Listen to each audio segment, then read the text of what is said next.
आदम pastor Rohan को यहाँ पे दावत करता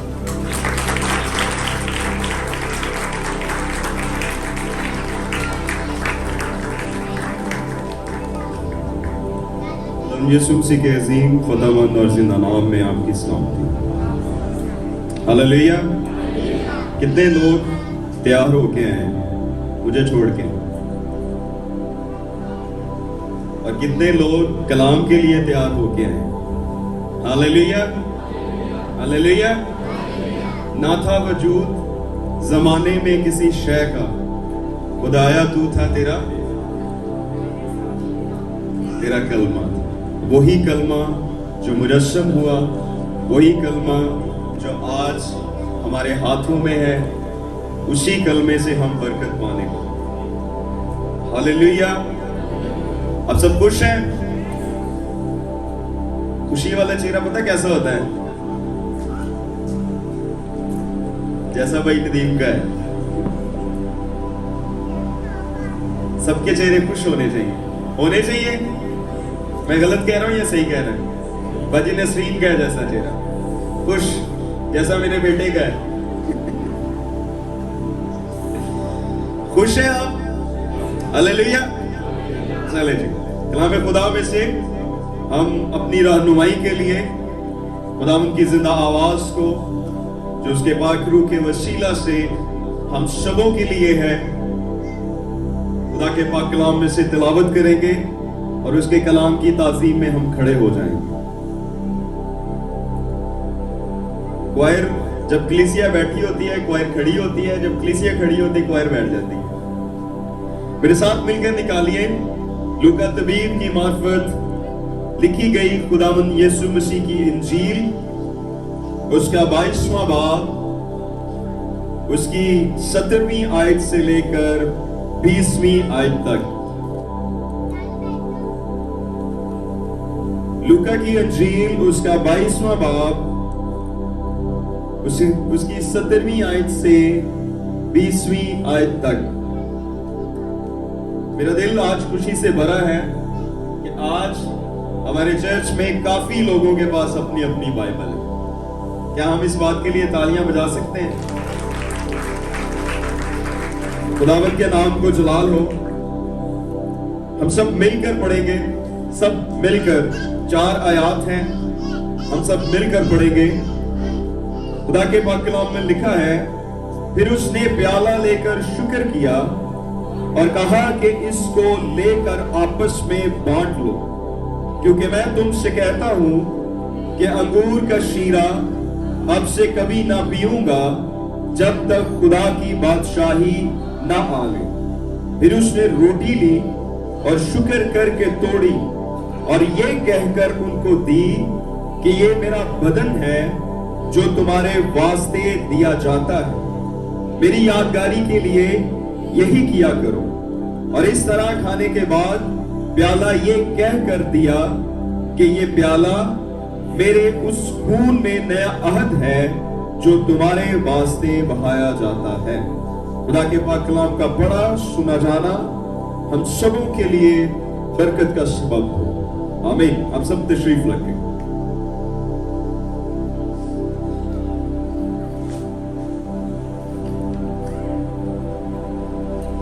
एक छोटा सा सवाल आप सब लोगों से कि आज कोई खास दिन है,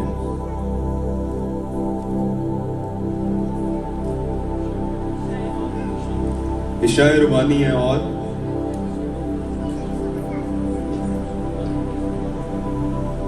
खुदावंद का दिन है।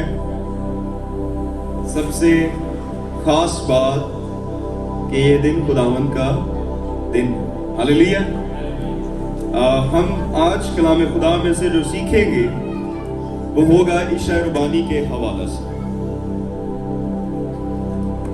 मेरी बड़ी ख्वाहिश थी और मैं बड़ी देर से दुआ में खुदा के हुजूर ठहरा हुआ था कि खुदा मुझे इस टॉपिक पर बोलने की कुव्वत दे, मगर आज मुमकिन हो सका कि खुदा ने मुझे अपने पाक रूह के वसीला से इस कलाम को आप तक पहुंचाने का वसीला बनाया।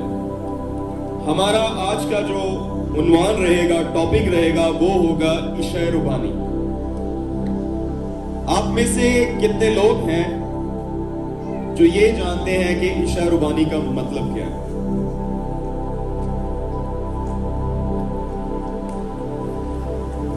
آپ ہاتھ کھڑا کر سکتے ہیں۔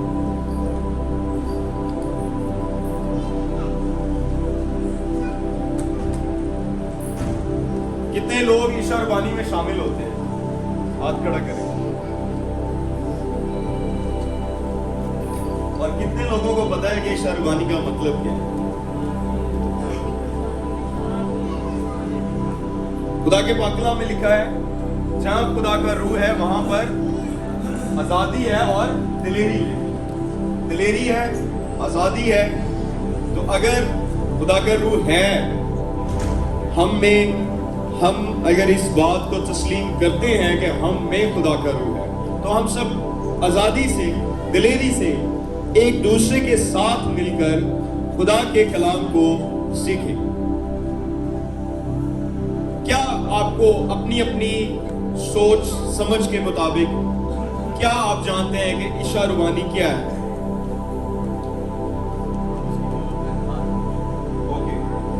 بھائی طارق نے کہا کہ ہم اس کی موت کا اظہار کرتے ہیں اور رفاقت رکھتے ہیں، اور شام اور ربونی کا کھانا، استاد کا کھانا، شام کا خداوند کے ساتھ کھانا۔ اور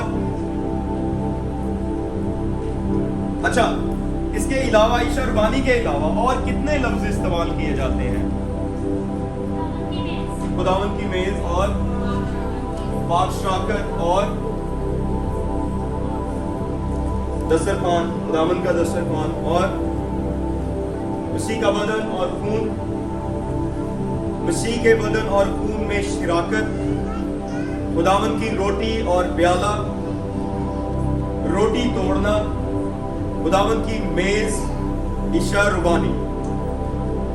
عشاء ربانی کے لیے انگلش میں جو لفظ استعمال ہوا ہے وہ ہے ہولی کمیونین، اور کمیونین کا جو مطلب ہے وہ ہے اتفاق کرنا، اتحاد کرنا، کسی کے ساتھ کسی بات میں، کسی عمل میں شامل ہو جانا، ایک جیسے خیالات، ایک جیسے احساسات اور تجربات میں شامل ہو جانا۔ اور ہولی کا مطلب ہے، کیا مطلب ہے؟ پاک۔ اچھا، کتنے لوگ رات کو جلدی سوئے تھے؟ اور کتنے لوگ صبح ٹائم سے اٹھے؟ میں 2 راتوں سے نہیں سویا۔ آپ ایک ہفتے سے، آپ ایک رات سے نہیں سوئے۔ تو ہم سب پوری توجہ کے ساتھ خدا کے کلام کی تعظیم میں بیٹھ سکتے ہیں نا؟ خداوند کی پاک میز، اس کے بارے میں میرے خود بڑے ڈاؤٹس تھے، اور میں نے اکثر خدا کے خادموں سے، اکثر خدمت گزاروں سے سوال بھی کیے، اور بارہا اپنی دعاؤں میں خدا کے سامنے بھی یہ باتیں رکھیں کہ خداوند تو مجھے سکھا، تو مجھے سمجھا۔ ہو سکتا ہے آج کا کلام کسی کی ذات کے لیے سخت ہو سکتا ہے بہت سارے لوگ آج کے کلام کے سبب سے مایوس ہو جائیں۔ یہ بالکل اسی طرح ہے جیسے ایک دولت مند سے خدا یسوع مسیح نے کلام کیا کہ اپنا مال بیچ اور غریبوں میں بانٹ دے اور میرے پیچھے ہو لے، تو آگے لکھا ہے وہ مایوس ہو کر چلا گیا۔ اس کا مطلب ہے کہ خدا کے کلام سے کبھی کبھی لوگوں کو مایوسی بھی ہوتی ہے، اور ہمیں اس بات کو سمجھنا پڑے گا کہ کن حالات میں مایوسی ہو۔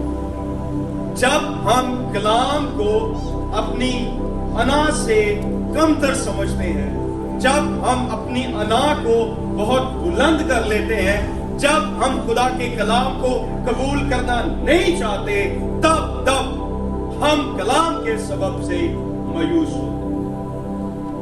مگر جب ہم محبت کے ساتھ، ہم بڑی فرمانبرداری کے ساتھ کلام میں سے کی گئی ہر ایک اصلاح کو، تنبیہ کو قبول کرتے ہیں، تو پھر وہ کلام ہمارے لیے برکت، ترقی، سرفرازی اور خوشحالی اور خوشی کا سبب بنتا ہے۔ میری آپ سب سے درخواست رہے گی کہ اگر آپ مایوس ہو جائیں تو مجھے معاف کیجیے، کیونکہ یہ میرے الفاظ نہیں ہیں، یہ میری سوچ نہیں ہے، میں ایک ذریعہ ہوں۔ حقیر نکموں کو خدا اپنے جلال کے لیے استعمال کرتا ہے۔ یہ اس کے روح کی باتیں ہیں، اس کے کلام کی باتیں ہیں، اور آپ سب لوگوں سے درخواست ہے کہ ایک لمحہ کے لیے ہم اس کے حضور دعا میں جھکیں اور اس سے مانگیں کہ باپ آسمانی مجھے شاگرد کی روح دے، مجھے محبت سے اصلاح کو، تنبیہ کو تسلیم کرنے کی توفیق بخش۔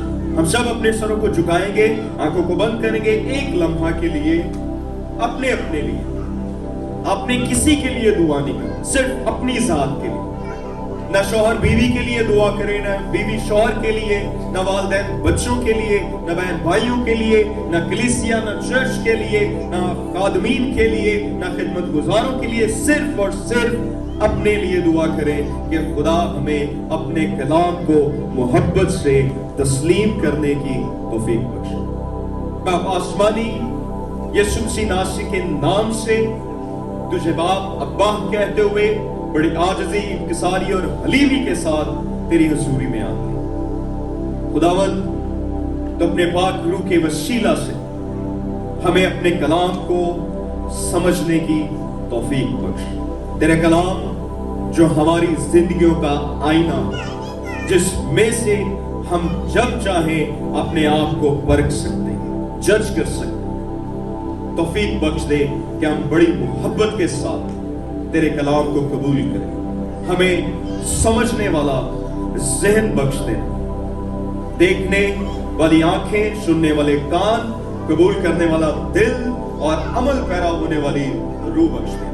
تیرا شکر، تیری تعریف ہو، یسوع المسیح کے نام کے وسیلہ سے مانگتے ہیں، آمین۔ عشاء روحانی کا آغاز جب خداوند یسوع المسیح نے اپنے شاگردوں کے ساتھ آخری فسح کھایا، تو تب خداوند یسوع مسیح نے باقاعدہ طور پر عشاء روحانی کا آغاز کیا۔ اس نے خود یہ کر کے دکھایا، اور فسح کے عبرانی زبان میں جو مطلب ہے وہ ہے چھوڑنا۔ اور پرانے عہد نامہ میں فسح جب یہودی لوگ مناتے تھے تو اسے بے خمیر روٹی کی عید کہا جاتا۔ بلوٹوں کی مخصوصیت کو مصر سے یہودیوں کے خروج کی یادگار سمجھ کر، ایک تاریخی تہوار سمجھ کر وہ مناتے تھے۔ اور فسح کے دن دو باتیں ہوئی تھیں جس کی وجہ سے یہودی فسح مناتے تھے۔ پہلی کہ اسرائیلی مصر سے نکلے تھے، اور دوسری وہ اس بات کی انہیں حکم دیا گیا کہ اس واقعے کی یادگاری کے لیے تم لوگوں نے یہ رسم کرنی۔ مگر نئے عہد نامہ کے مطابق فسح کے دن جانوروں کو ہیکل میں ذبح کیا جاتا ہے، اور کھانا شہر کی حدود میں کسی بھی گھر میں کھایا جا سکتا ہے۔ یسوع مسیح نے اپنے شاگردوں کے ساتھ ایک خاندان کی صورت میں عید فسح منائی، اور پھر باقاعدہ طور پر نئے عہد نامے کی فہرست مسلمہ جب مکمل ہو گئی تو باقاعدہ طور پر مسیحیوں نے فسح کی جگہ پر عشاء روحانی کو اہم اور اول درجہ دینا شروع، کیونکہ ان کا خیال تھا، ابتدائی مسیحیوں کا یہ خیال تھا کہ فسح کا جو مقصد تھا وہ عشاء روحانی میں واضح ہو جاتا۔ خدا یسوع مسیح نے جب آخری فسح کھائی تو खुदा यीशु मसीह ने भी दो काम किए। पहला काम, उसने रोटी को अपने बदन के मुशाबा और शीरे को अपने खून के मुशाबा कह के उनमें बांट दी। और दूसरा काम, उसने शागिर्दों के पांव धोए। इस तरह से मसीहियत में ईशा रुबानी को और ज्यादा अहमियत मिलना शुरू हो गई। कभी कभी हम सोचते हैं कि हमें ईशा रुबानी क्या करना जरूरी है। कुछ लोग अक्सर डर जाते हैं। अगर आप करंथियों के कलीसिया के नाम पौलुस रसूल का पहला खत उसका 11वां बाब पढ़े तो वहां पर कुछ ऐसे अल्फाज, कुछ ऐसी हकीकतें लिखी हैं जिससे लोग डर जाते हैं कि अगर कोई ठीक नीयत से गैर मुनासिब तौर इसमें शामिल होगा तो वो सजा का हकदार होगा। तो सम टाइम लोग डर जाते हैं, कहते हैं फायदा शामिल हो के भी हमने गुनाहगार ही बनना है, सजा के वारिस ही बनना है, तो इससे बेहतर है हम शामिल ही ना हो। मगर खुदा का कलाम हम पर ये बात वाज़िया करता है कि हमें ईशा रुबानी में शामिल होना, क्योंकि ये खुद खुदावंद यीशु मसीह ने हुक्म दिया। हमने जो हवाला पढ़ा उसमें हमने पढ़ा कि उसने खुद कहा कि मेरी यादगारी के लिए यही किया करो। और ये कब तक करना है हमें? जब तक खुदावंद वापस हमें लेने के लिए आ ना जाए, तब तक हमें ये करते रहना।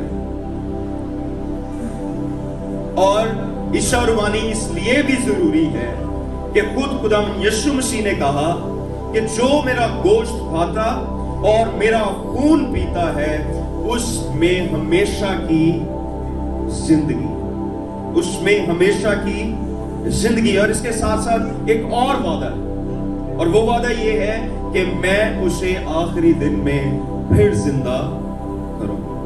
ईशा रुबानी में शामिल होने वाले उसमें खुदावंद यीशु मसीह के बदन और खून के सबब से हमेशा की जिंदगी है। और उसके साथ ये वादा है कि आखिरी दिन में खुदावंद यीशु मसीह उसे जिंदा करेगा। क्या कोई ऐसा अमल है जिसके साथ हम अपने ईमान के मुताबिक खुदा के फजल में बढ़ सकें, या खुदा का फजल हम पर कसरत से होना चाहिए? हम अक्सर प्रैक्टिकल करते हैं, अक्सर प्रैक्टिस करते हैं, कसरत करते हैं कि हम कुछ ऐसी एक्टिविटी करें ताकि हम पर खुदा का फजल और ज्यादा बढ़े। मांगते हैं, दुआओं में मांगते हैं, हम उसका मसा मांगते हैं, हम कहते हैं खुदावंद और ज्यादा हमें तू अपने जलाल के लिए कसरत से मसा दे। मगर मैं बताता चलूं कि ईशा रुबानी एक ऐसा अमल है जिसके साथ खुदा का फजल हम पर दिन ब दिन बढ़ता चला जाता है। क्योंकि ईशा रुबानी हमें सोचने पर मजबूर करती है कि हम कहां पे गलत हैं, हम में अभी और किस चीज की कमी है। ईशा रुबानी में शामिल होना एक मसीही ईमानदार के लिए इस बात की अलामत है कि वो उस कफारे को जो यीशु मसीह ने सलीब पर हमारे गुनाहों के लिए दिया, वो उसे याद करता है। अमूमन हम लोग खुदावंद यीशु मसीह के सलीबी दुखों को, तकलीफ को, इज़हार आसानियों को मेरा ख्याल है सिर्फ और सिर्फ रोजों में याद करते हैं या फिर ईद क़यामतुल मसीह पर बात करते हैं। लेकिन खुदा का कलाम बताता है कि जब जब हम उसकी पाक मेज में, हम ईशा रुबानी में शामिल होते हैं, तब तब हमें याद करता है कि किस कदर मेरे और आपके लिए हमारे खुदावंद यीशु मसीह ने मुसीबतों को बर्दाश्त किया, दुखों तकलीफों को बर्दाश्त किया। ईशा रुबानी सबब है कि हम उसकी मौत को याद करें, हम इस बात को अपने अंदर हकीकी मायनों में समझ सके कि मैं गुनाहगार था और मेरी मखलसी, मेरी खलासी किस दौर से। क्योंकि खुदा के कलाम में लिखा है कि जब हम उसकी मौत को याद करते हैं तो हम उसके साथ साथ ये भी कहते हैं, इकरार करते हैं कि जिस तरह से खुदा यीशु मसीह मर गया, मैं भी गुनाह के एतबार से मर गया। जिस तरह से उसने सलीब पर हमारे गुनाहों का कफारा दिया, इसी तरह से हमें उसकी अबदी निजात में, उसके कफारे में अपने आप को रास्तबाज रखते हुए जिंदगी गुजारते। एक बड़ा भेद जो मैं आपके साथ शेयर करने वाला हूं। इब्रानी में खुदा का एक नाम है जो है एल। कितने लोगों को पता है? दानिएल, हिजकियेल, सैमुएल, योएल और जुरेल और इमैनुएल। एल इब्रानी जुबान में खुदा का नाम है। और अगर इसके रूट्स में जाएं हम, अगर इसकी जड़ों में जाएं हम, तो उसके लिए जो लफ्ज इस्तेमाल हुआ है वो है दरख्त, ट्री। इसका मतलब है कि खुदा जिंदगी का दरख्त है। यसाया नबी की किताब में एक नबूवत की गई कि यसी के तने से एक कौम फल निकलेगी और उसकी जड़ों से एक बाआवर शाख पैदा होगी। आपको पता है ये प्रोफेसी किसके लिए थी? किसके लिए? किसके लिए थी? यीशु मसीह कहना कितना आसान है ना, सब कह सकते हैं ना। किसके लिए थी? खुदावंद यीशु मसीह के लिए। शाख का जो लफ्ज इस्तेमाल हुआ है वो खुदावंद यीशु मसीह की ज़ाते अक़दस को बयान करता है। इंग्लिश की बाइबल में, नए अहदनामे में, अमाल की किताब और खतों में, नए अहदनामे में, इंग्लिश की बाइबल में जहां जहां सलीब का लफ्ज इस्तेमाल हुआ है वहां वहां इंग्लिश में ट्री का लफ्ज इस्तेमाल हुआ। अगर आप देखें पहला पतरस उसका दूसरा बाब और उसकी 24वीं आयत, वहां लिखा है वो आप हमारे गुनाहों को अपने बदन पर लिए हुए सलीब पर चढ़ गए। अगर आप इसकी इंग्लिश ट्रांसलेशन देखेंगे तो लिखा है our sin in his body in tree. और ईमान की किताब 5वें बाब की 30वीं आयत में लिखा है हमारे बाप दादा के खुदा ने यीशु को जलाया जिसे तुमने सलीब पर लटका कर मार डाला। और इसका इंग्लिश तर्जुमा है hanging him on a tree. कि यीशु मसीह को दरख्त पर चढ़ाया गया था। हाँ, किस पर खुदा यीशु मसीह को चढ़ाया गया था? सलीब। उर्दू ट्रांसलेशन में सलीब का लफ्ज है मगर इंग्लिश ट्रांसलेशन में ट्री का लफ्ज है। और अगर हम इसे और गहराई में समझें तो यूनानी जुबान में इस लफ्ज के लिए जो लफ्ज इस्तेमाल हुआ है वो है ज़ीलोन। और ज़ीलोन का लफ्ज मुकाशवा की किताब 22वां बाब और उसकी दूसरी आयत, अगर आप मेरे साथ मिलकर निकालें, मुकाशवा की किताब दूसरा बाब और उसकी 22वीं आयत।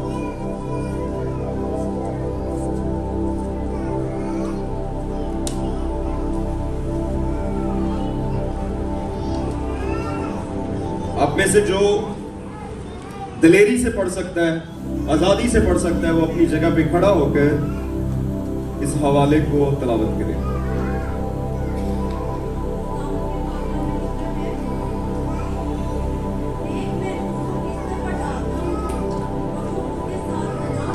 दूसरे बाब की 22वें बाब की दूसरी आयत, 22वें बाब की दूसरी आयत।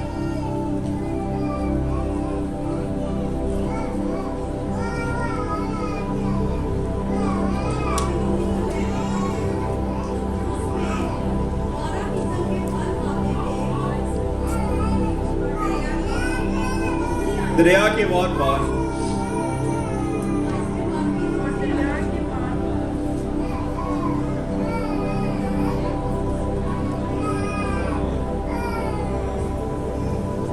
22 बाब की दूसरी आयत।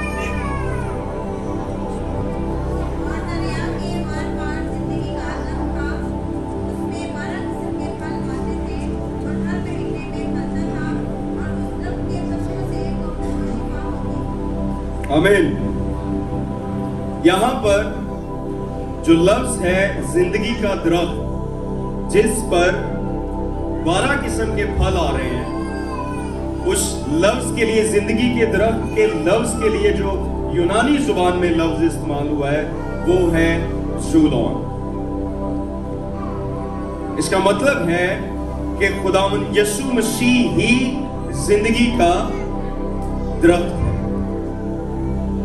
खुदावंद यीशु मसीह ही जिंदगी का दरख्त है। इस दरख्त पर कितने किस्म के फल आ रहे हैं? कितने किस्म के? 12 किस्म के।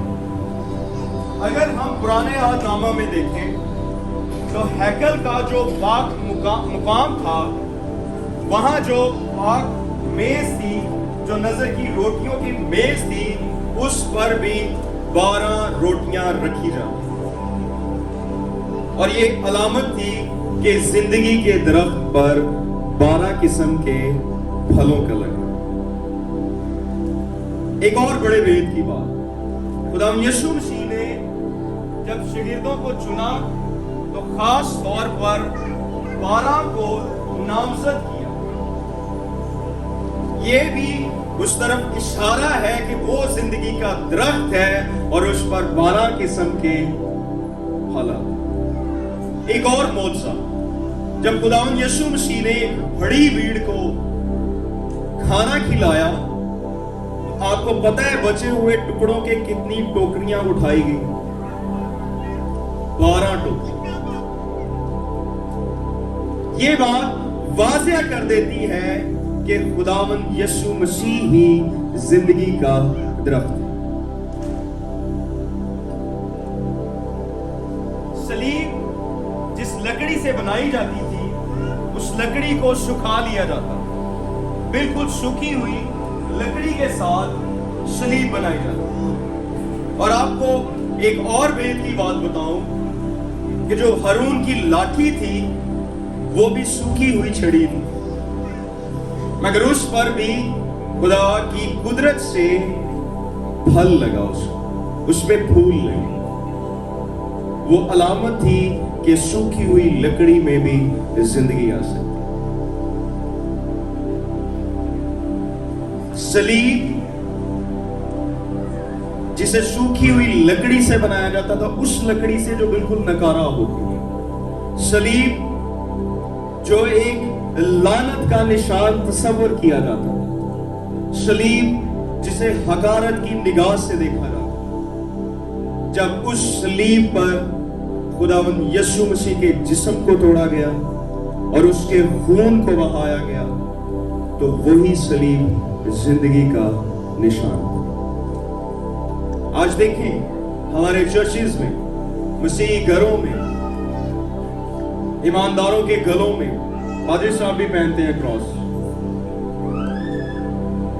हमें ये निशान दिया गया, ये निशान है जिंदगी के दरख्त का निशान, और ये वही सलीब है जिस पर यीशु मसीह ने अपनी जान देकर इसकी तासीर को बदल दिया, इसके तस्वुर को बदल दिया, इसकी हकीकत को बदल दिया, और इसे एक नई डिमेंशन दे दी।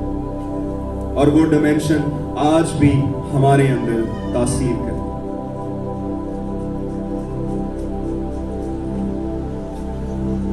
रोम में इब्तदाई कलीसिया को जब सताया जा रहा था, जब मारा जा रहा था, शागिर्दों पर इज़ारसानी की जा रही थी, जो इब्तदाई कलीसिया के लोग थे वो छुप कर घरों में इबादत किया करते थे। उस वक्त एक रूमी शहंशाह था जिसका नाम था कॉन्स्टेंटाइन एक जंग में था, और जंग ये थी कि वो अपने इख्तियार के लिए अपने ही लोगों से जंग लड़ रहा, और वो जानता था कि वो कमजोर, और वो जानता था कि इस जंग में उसकी हार होगी। एक रात वो सो रहा था तो उसने ख्वाब देखा। उसने ख्वाब में रोम की एक नदी देखी और उस नदी के ऊपर एक निशान देखा जो सलीब का निशान था, और उसके ऊपर लिखा हुआ था नोए तो निका, जिसका मतलब है इस निशान से फातेह हो। अगली सुबह जागकर उसने सारे सिपाहियों की ढालों पर भी क्रॉस बनवा दी। वो जो अपने घोड़ों को बख्तर पहनाते थे उन पर भी क्रॉस का निशान बना दिया, और वो इस ईमान से लड़ा कि इस निशान के नीचे रहकर मुझे फतह हो। और दुनिया हैरान हो गई जब उस निशान को लेकर वो लड़ा तो वो फातेह हो। तो उसने फिर रोम में ऑफिशियली तौर पर ये ऐलान किया कि आज से रोम का ऑफिशियल मजहब जो होगा वो क्रिश्चियनिटी, मसीहियत होगा। एक बड़ी इंटरेस्टिंग कहानी है, बड़े गौर से सुनिए। कॉन्स्टेंटाइन जो एक रूमी था, उसने अपनी मां को इस्राएल में भेजा कि जाकर खुदावंद यीशु मसीह के बारे में और ज्यादा मालूमात इकट्ठी की। उसकी मां का नाम हेलना था, और जब वो इस्राएल में गई तो उसने लोगों से कहा कि मुझे वो जगह दिखाई जाए जहां पर यीशु मसीह को क्रॉस दी गई, जहां पर उसे मसलूब किया गया। और वहां के मुकामी लोग जब उसे वहां लेकर गए तो उसने फिर एक और सवाल किया कि मुझे जानना है कि वो क्रॉस जिस पर खुदावंद यीशु मसीह को मसलूब किया गया उसके साथ तुम लोगों ने क्या किया। तो वो उसे एक बड़े कुएं के पास ले गए। तो उन्होंने बताया कि हमने यीशु मसीह को और उसके साथ जो 2 डाकू थे उन्हें मसलूब करने के बाद उनकी सलीबें इस कुएं के अंदर फेंक दी। और जब उसने वहां पर तहकीक की, तलाश किया, तो उन्हें वहां से 3 सलीबें मिली।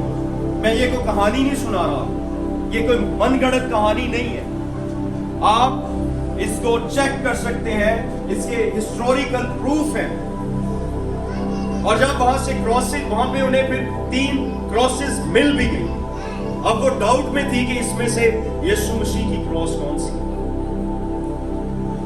उसने वहां उस इलाके में कहा कि अगर कोई इंसान जो करीबुल मर्द है उसे यहां लाया। और वहां एक औरत थी जो इतनी बीमार थी कि लोग कहते थे कि ये मर जाएगी। और उसे कहा गया कि ईमान के साथ बारी बारी इन 3 सलीबों को तूने छूना है।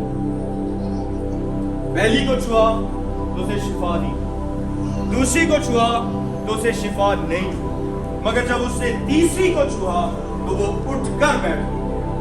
और हेलना ने इस बात की गवाही दी कि ये वही सलीब है जिस पर यीशु मसीह के बदन को तोड़ा गया है, ये वही सलीब है जिस पर उसके खून को बहाया गया है, और यही वो सलीब है जो जिंदगी की अलामत बन गया, जो जिंदगी का साइन बन गया। आज भी आप खुदा करे मैं और आप यरूशलेम में जाएं तो वहां एक चर्च है जिसका नाम है चर्च ऑफ हॉली स्पेल्चर। वहां एक गोल्डन कलर की बहुत बड़ी क्रॉस है जो सारी सोने की है, मगर उसके अंदर उसी लकड़ी की क्रॉस मौजूद है जिस पर आपके और मेरे यीशु मसलूब किया गया। आज भी लोग वहां जाते हैं, उसे छूते हैं, बरकत पाते हैं, इसलिए कि उस पर जिंदगी की रोटी को तोड़ा गया, इसलिए कि उस पर वो खून बहा जिसमें हमेशा की जिंदगी की कुदरत है। इसीलिए यीशु मसीह ने कहा कि जो मेरा गोश्त खाता और मेरा खून पीता है, आप सब जानते हैं कि ये सीधा सीधा इशारा सलीब की तरफ था कि सलीब पर ही उसके गोश्त को तोड़ा गया, उसके बदन को तोड़ा गया। सलीब पर ही उसके लहू को बहाया गया। उसने कहा, जो मेरे गोश्त को खाता और मेरे खून को पीता है उसमें हमेशा की जिंदगी। हम शायद समझते हैं हमें जरूरत नहीं है कि हम खुदा उनकी मेज में शामिल हैं। कुछ लोग जॉब से छुट्टी नहीं करते, कुछ लोग जल्दी उठ के चले जाते, कुछ लोग शायद शर्माते रह जाते, मगर खुदारा ये कोई आम मेज नहीं है। हम इलानिया तौर पर इस बात का इकरार करते हैं कि ये खुदावंद यीशु मसीह का बदन और उसके खून के मुशाबे। एक और बात, एक और सवाल जो थोड़ा तासुब भरा भी हो सकता है, जिसमें इख्तिलाफ़े राय भी हो सकती है, मगर इसके साथ साथ हमें खुदा के कलाम में से सीखना है कि खुदा का कलाम क्या है। कितने लोग हैं, मैं आप सबसे ये सवाल करता हूं कि क्या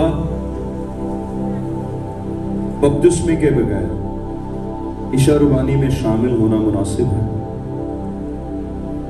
क्या समझते हैं? क्या समझते हैं? क्या बपतिस्मे के बगैर हम इशा रुबानी में शामिल हो सकते हैं?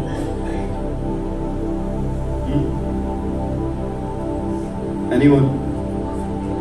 हो सकते हैं, मगर खुदा का कलाम हमें कुछ और ही सिखा रहा है।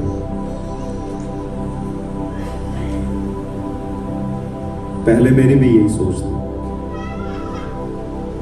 मगर खुदा के कलाम में लिखा है कि जब कामिल आता है तो नाकिस चाहता रहता है। आए मेरे साथ मिलकर एक हवाला निकल, इमाल की किताब उसका दूसरा बाब उसकी 41वीं और 42वीं है। इमाल की किताब दूसरा बाब 41वीं और 42वीं आयत में यूं लिखा है, बस जिन लोगों ने उसका कलाम कबूल किया। किसका कलाम? इब्तदा में कलाम था, कलाम खुदा के, और कलाम मुजस्सम हुआ और हमने उसका ऐसा जलाल देखा जैसा उस कलाम को, जो कलाम मुजस्सम हुआ, उस कलाम को जो चरनी में आया, उस कलाम को जिसने सलीब पर हमारा कफारा दिया, उस कलाम को कबूल किया, तो फिर उन्होंने बपतिस्मा लिया और उसी रोज 3000 आदमियों के करीब उनमें मिल गए और ये रसूलों से तालीम पाने और रफाकत रखने और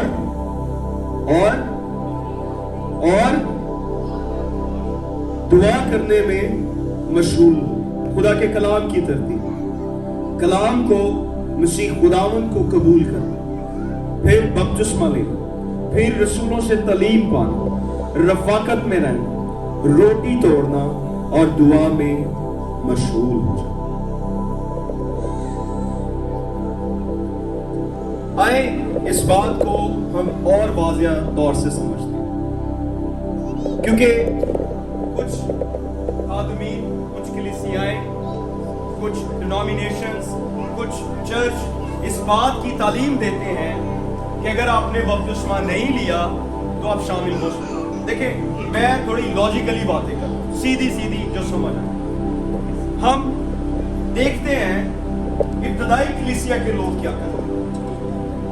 एक बुक है जिसका नाम है डेडिकेट, जिसे माना जाता है कि ये 12 शागिर्दों की तालीम की किताब। मुकाशवा की किताब के बाद इस किताब को बड़ा ही मुस्तनिद और मोतबर माना जाता है, जो कि पहली सदी ईस्वी में थी। इसमें लिखा है कि वही लोग ईशा रुबानी में शामिल हो जिनका बपतिस्मा हो चुका है। ये वो किताब है जो 12 रसूलों की तालीम को बयान करती है। दूसरी सदी में एक मसीही ईमानदार जस्टिन माइटर थे जिन्होंने ये कहा कि ईशा रुबानी में गैर ईमानदार जिसका बपतिस्मा अभी तक नहीं हुआ वो शामिल होने ना पाए। इसके अलावा तीसरी चौथी सदी में और भी दलाइल हैं, जिसमें साइबेरियन की रिसर्च है, फिर जिसमें अपोस्टोलिक कॉन्स्टिट्यूशन जो 390 ईस्वी में था उसमें भी इस बात को जाहिर किया। अब जो लोग ये कहते हैं कि अगर आपने बपतिस्मा नहीं लिया तो आप फिर भी शामिल हो, वो अक्सर ये वजह देते हैं कि जब बनी इस्राएली कौम मिस्र में से निकली तो पहले उन्होंने फसा की कुर्बानी को, फसा के बर्रे को उसमें शामिल हुए, उसे खाया और फिर लाल समंदर को पार करके मूसा का बपतिस्मा लिया। तो क्यों नहीं हम ऐसे कर सकते? हालांकि तब बनी इस्राएली कौम जो थी वो मूसा के अहद में नहीं थी, वो इब्राहिम के अहद में। तब बपतिस्मे के लिए कहा ही नहीं गया। तब जो अहद था वो इब्राहिम से अहद बांधा गया और वो अहद था, खुदा ने कहा था कि तू अपने सब लोगों का खतना कर। और उसके बाद जब वो फसा की कुर्बानी करते थे तो उन्होंने ये बात वहां पे खुदा ने उन्हें वाज़िया की थी कि कोई भी अजनबी, कोई भी गैर अक़वाम का बंदा उसमें शामिल ना हो। मेरे साथ मिलकर निकालें ख़ुरूज की किताब, उसका 12वां बाब, उसकी 43वीं आयत से 46वीं आयत तक मैं आप सबकी रहनुमाई में पढ़ूंगा।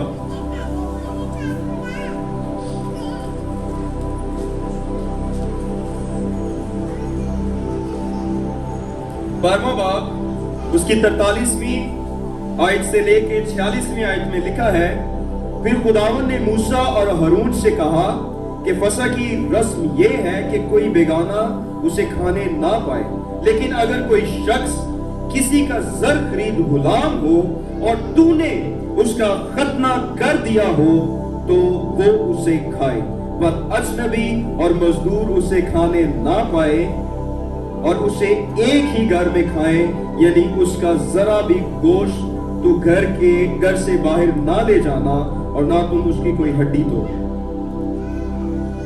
ये बनी इस्राएल कौम को कहा गया कि फसह की कुर्बानी में, फसह की जो महफिल थी उसमें सिर्फ वो लोग शामिल हों जिनका खतना हो चुका है। अगर सर खरीद गुलाम भी हो तो पहले इस बात की क्लैरिटी हो कि तूने खुद उसका खतना करा, फिर वो लोग शामिल हो। आप में से कितने लोगों को पता है कि बपतिस्मा किस चीज की अलामत है? किस चीज की अलामत है बपतिस्मा?